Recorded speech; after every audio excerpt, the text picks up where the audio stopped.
कुठलाही व्यक्ती हिंदू धर्माचा असू द्या किंवा इतर धर्माचा असू द्या, तो इतकं विखारी आणि इतकं टोकाचं बोलू शकत नाही. मग राणे कुठल्या धर्माचे आहेत? म्हणजे ते सुद्धा हिंदू धर्माचे आहेत का? त्यांनी हिंदू धर्म स्वीकारलाय? आपल्याला माहिती आहे ते कुठल्या धर्माचे आहेत. त्यांच्यामध्ये हिंदू धर्माविषयी प्रचंड कट्टरता भरली, पण धर्माची कट्टरता ही पक्षासोबत गोल फिरत राहते का? म्हणजे हेच राणे ज्यावेळेस काँग्रेसमध्ये होते त्यावेळेस सेक्युलर हिंदू होते, भाजपमध्ये गेले त्याच्यानंतर ते हिंदुत्ववादी झाले. उद्या त्यांच्या सोबत पक्षाचं धर्म ही संकल्पना फार मोठी आहे. तुम्ही कुठल्या धर्माचे आहात, तुम्ही कुठल्या जातीचे आहात, त्याच्या अगोदर त्या धर्माची विचारधारा काय सांगते, ज्या ज्या धर्माची स्थापना झाली जगामध्ये, तो धर्म इतर धर्मांपेक्षा कसा श्रेष्ठ आहे, कसा सहिष्णू आहे, कसा इतरांचा सन्मान करणार आहे. आणि सगळ्यात महत्वाचं,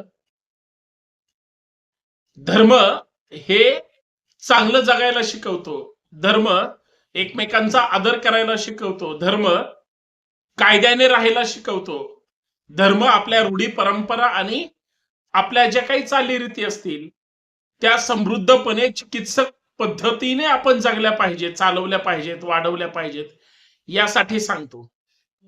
कुठलाही धर्म आणि धर्म आचरण करणारा किंवा धर्माची परिभाषा सांगणारा कुठलाही व्यक्ती हा दुसऱ्याचा फक्त द्वेषच केला पाहिजे असं कधी शिकवत नाही. प्रत्येक धर्माचे धर्मगुरू, धर्मरक्षक, धर्मप्रचारक आणि धर्माचं अवलोकन करणारे सगळे अनुयायी हे सगळे त्या धर्मामध्ये कसं ग्रेट आहे, चांगलं आहे, हे सांगण्याचा प्रयत्न करतात.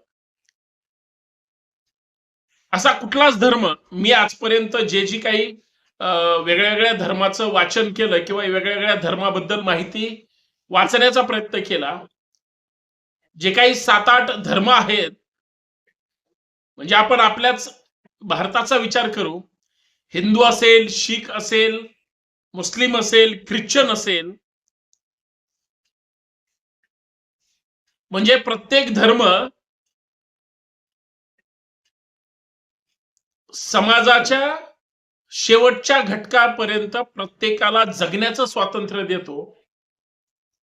प्रत्येक धर्माचं एक प्रेषित आहे, प्रत्येक धर्माचं, समजा हिंदूंना देवदेवता आणि पूर्वापार पासून सुरू आलेले जे जे काही आपले वेगळ्या वेगळ्या धर्मग्रंथातून वेगळ्या वेगळ्या धर्म आचरण करायला लावणाऱ्या वेगळ्या वेगळ्या म्हणजे धर्माची चिकित्सा करणाऱ्या लोकांपासून आजपर्यंत हे चांगलं त्या ठिकाणी सांगण्याचा प्रयत्न केलाय. तुम्ही गीता काढून बघा, तुम्ही महाभारत पहा, रामायण पहा, वाल्मिकी रामायणामध्ये सुद्धा कशा पद्धतीची मांडणी आहे. धर्मसह रचनेपासून, म्हणजे हिंदू धर्माचं जर साधं उदाहरण स्ट्रक्चर पाहायचं म्हटलं तर तुम्ही जन्मल्यापासून धर्म तुम्हाला चिटकतो, मरेपर्यंत, मेल्यानंतर सुद्धा तुमचे शेवटचे विधी धर्मानुसारच केले जातात, तरच तुम्हाला पुण्य लाभतं, अन्यथा तुम्हाला पुण्य लाभत नाही. इथपर्यंतचा हा सगळा प्रवास धर्माशी निगडीत आहे. मुस्लिम धर्माचं सुद्धा मोहम्मद पैगंबरांनी, ज्या धर्माचे ते सर्वोच्च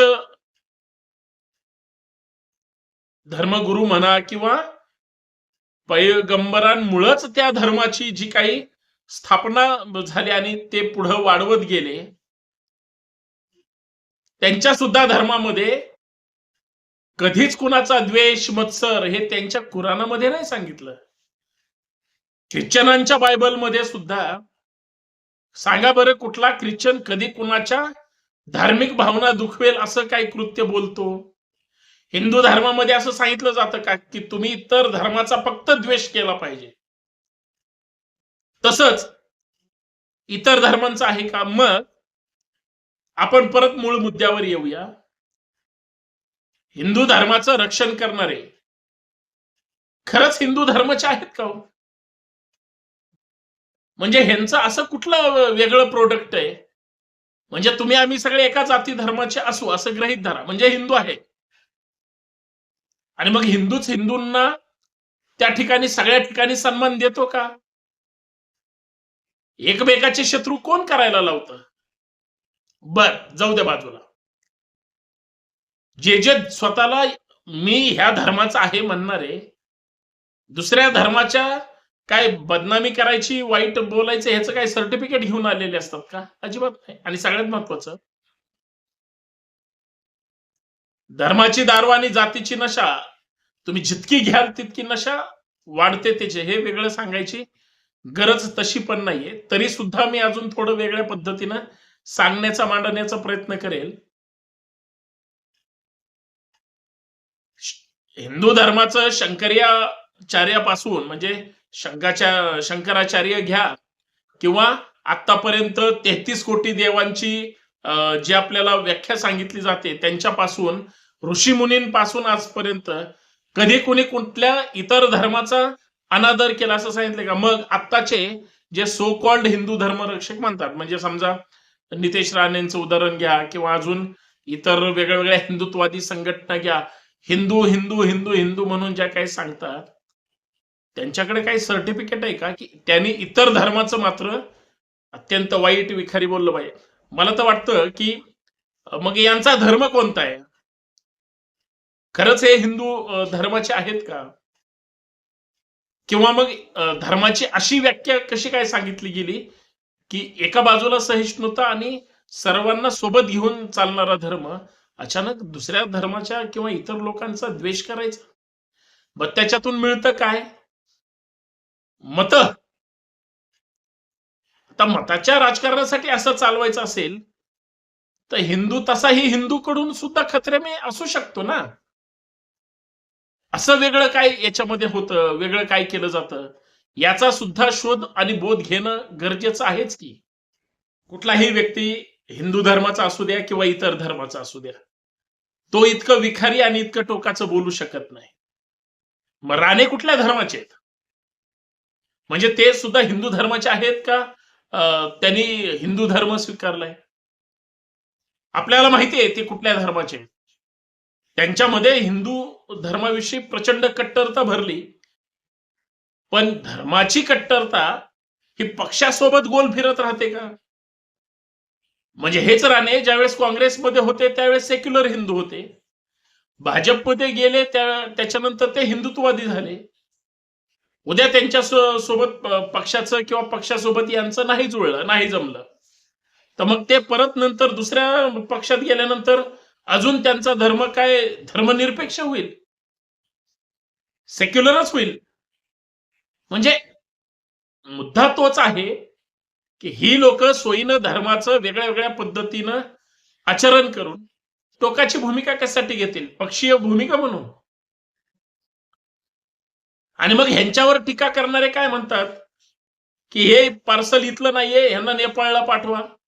मग सर्वसामान्य लोकांना शंका येते की इतकं टोकाचं बोलणारा व्यक्ती हा नक्कीच आपल्या धर्माचा नसेल किंवा ह्यांचा धर्म काय याची शोध घ्यावा लागेल. एवढं मात्र खरं आहे की प्रत्येकाने आपल्या धर्माची चिकित्सा करत असताना जे वाईट आहे ते बाजूला काढलं पाहिजे. हे ठरवणारी माणसंच, धर्म जगवणारी माणसं, धर्माचा प्रचार करणारी माणसं, धर्म वाढवणारी माणसंच, धर्माचं आचरण करत धर्म जगणारी सुद्धा माणसंच. पण जर माणसंच धर्माची व्याख्या वेगळ्या पद्धतीनं सांगायला लागले तर मग कुठला धर्म आपला आणि कुठला धर्म वाईट? म्हणून मी सुरुवातीलाच म्हटलं की कोणताही धर्म दुसऱ्याचा द्वेष, मत्सर, टीका, मी म्हणतो आर्थिक भ्रष्टाचार, सामाजिक भ्रष्टाचार, वैचारिक भ्रष्टाचार किंवा इतरांचं वाईट व्हावं आणि इतरांचं वाईट करावं असा कुठलाच धर्म जगाच्या पाठीवर सांगू शकत नाही. आणि मग जे वाईट बोलतात, सांगतात, वागतात, ते कुठल्या धर्माचे? ह्या पद्धतीनं माझा प्रश्न आहे, की मग हे सगळे कुठल्या धर्माची अशी माणसं आहेत, की जी काहीही बोलतात, काहीही करतात? मी ही सगळी चर्चा मित्रांनो का करतोय? 2 दिवसापूर्वी सन्माननीय नितेश राणे साहेब, खरं तर राणे कुटुंब महाराष्ट्रातलं फार मोठं नाव आहे. पण इतर धर्माविषयी अत्यंत विखारी चर्चा करून कदाचित इतर धर्माविषयी चुकीचं बोलल्यामुळे त्यांच्यावर गुन्हा दाखल झाला आणि मग माझ्या लक्षात आलं, की तुम्ही दुसऱ्याचा जर अनादर करत असाल, दुसऱ्याला डॉमिनेटिंग करत असाल, दुसऱ्यांवर अत्यंत टोकाचं बोलत असाल, तर या देशात कायद्याचं राज्य आहे. टीका ही टीकेच्या जागेवर असली पाहिजे. स्टेटमेंट आपण कशा पद्धतीत द्यावे आणि एखाद्या विषयी विखारी किती बोलावं, आपण विखारी काय बोलतोय, आपण कशा पद्धतीने एखाद्याचं म्हणजे वाईट चिंततो, मग तिथं कायदा एंट्री करतो. म्हणून ज्या ज्या धर्मामध्ये जे जे जन्मलेले आहेत, याचा अर्थ मी राणे साहेबांचा अनादर करतोय असं नाहीये. जे जे ज्या धर्मामध्ये आहेत, मी हिंदू असेल तर मी हिंदू धर्माचं, मला माझ्या धर्माने शिकवलंय का की अत्यंत वाईट बोलायचं दुसऱ्याविषयी? दुसऱ्या धर्माचा व्यक्ती एखादा असेल, समोरचा समजा ख्रिश्चन असेल, मुस्लिम असेल किंवा अजून सिख असेल, त्यांनी माझ्या धर्माविषयी जर वाईट बोललं तर मग हिंदू खतरे में? अगोदर मीच वाईट बोलतोय समोरच्यावर म्हणून मग तो चालून आला तर? म्हणून माझा प्रश्न होता, खरंच हे हिंदू आहेत का? का हिंदू धर्माने यांना खरंच इतकं कुठलं लायसन दिलंय की जेणेकरून हे टोकाचं बोलतायत? या अंगाने मला ही सगळी चर्चा करायची होती. म्हणून ह्या सगळ्या गोष्टी बोलणं गरजेचं आहे. मित्रांनो, समता, समानता आणि बंधुता, सगळ्यांचा एकोपा आणि धर्मनिरपेक्ष भारत ठेवणं हे तुमचं माझं कर्तव्य आहे आणि सगळ्यांचा सन्मान करणं. भावना दुखवण्या कुणाच्या असतील तर समजून घ्या. परंतु आपण इतकं टोकाचं बोलतोय, स्वतःला इतकं धर्मरक्षक समजतोय, की आपला धर्म संकटात टाकतोय, हे त्यांनी कधीतरी एकदा विचार करावा. धन्यवाद. कारण तुमच्या एका व्यक्तीच्या स्टेटमेंटमुळं इतर सगळ्यांना त्याचे चांगले वाईट परिणाम भोगावे लागतात. खरंय की नाही? धन्यवाद. जय जिजाऊ, जय शिवराय, जय महाराष्ट्र.